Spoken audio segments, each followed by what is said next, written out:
बाटे रानी अब मिस करे हो, तोहरी के जाल में बानी कई घंटा खरे हो।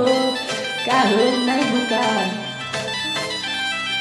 आज होली बाटे रानी अब मिस करे हो, तोहरी के जाल में बानी कई घंटा खरे हो।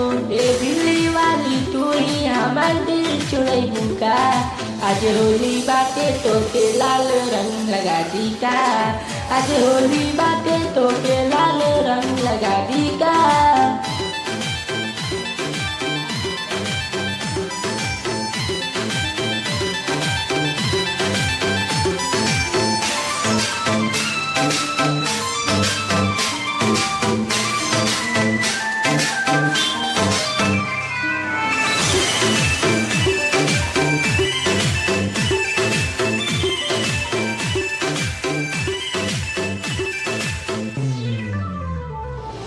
गाल तोहर रसगुल्ला उठ तोहर रसीला, मारता जान तोहर आँख के काजरवा बा।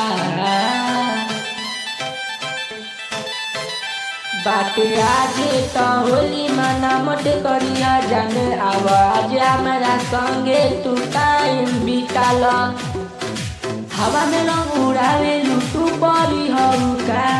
आज होली बाटे तो के लाल रंग लगा दी का, आज होली बाटे तो के लाल रंग लगा दी का।